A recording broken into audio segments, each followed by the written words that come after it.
If a fun, easy 3D appetizer sounds like your kind of Christmas treat, then this is the recipe for you.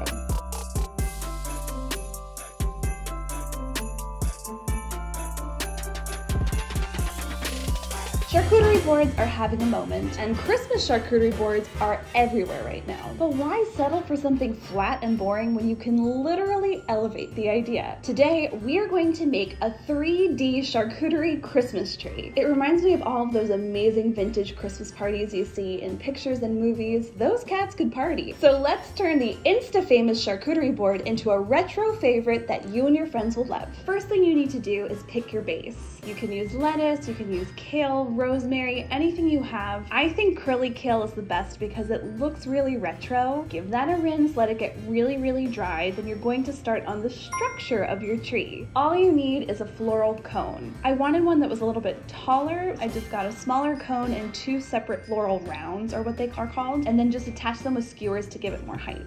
Are you gonna eat your lunch while I finish? Make sure you cover the entire thing in plastic wrap.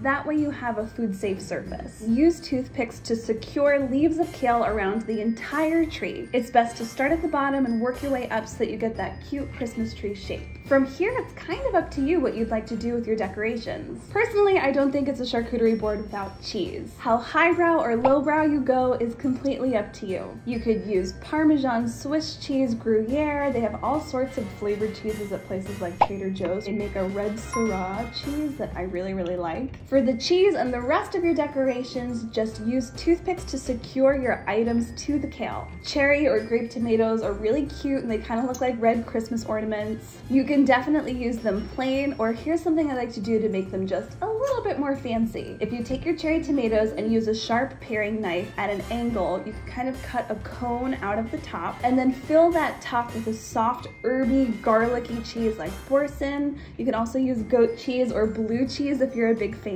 When I secure these to the tree, I like to put them cheese side in so that people's fingers don't get messy. And it's a fun little surprise to kind of pull them off and see that they're extra special. Another charcuterie board staple is charcuterie, cured meat of some kind. You can do salami, prosciutto, whatever you like and whatever's in your store. The tiny little mozzarella balls that they sell at the grocery store are perfect for this as well. I like to throw them in a bowl with a little bit of garlic, rosemary, some red pepper flakes, and olive oil. It doesn't have to sit super long, but it just makes them a little bit more flavorful. And usually you can find them marinated in the store as well. So if you wanted to do that, have a little bit of a shortcut.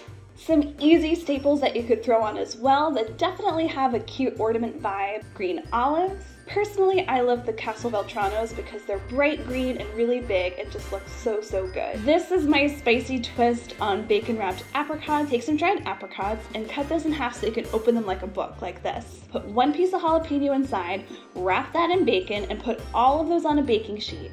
Bake them at 350 for about 20 minutes until the bacon is crisp and they're golden and delicious. As a final touch, you're going to make yourself a cheese star. Slice it so it is about, I guess, like a 1/2 inch thick. You want it to be thick enough that you could put the toothpicks in, but not so thick that you're driving yourself nuts trying to get the cookie cutter through it. Damp out your shape, and whatever scraps you have, cube those up to add to your tree. There's no reason to waste it. I like to add this to the top of the tree using 2 toothpicks, not 1, because it's much sturdier that way. Put your star on, and ta-da! One other thing that I think makes your tree super cute is adding a little bit of rosemary around the base and sort of like garland up your tree. Assemble this on a board or a large plate, add some more cheese on the side, more fruits, crackers, wine, whatever you'd like, and enjoy your holiday party with this super cute, super retro treat. Thank you all so much for watching.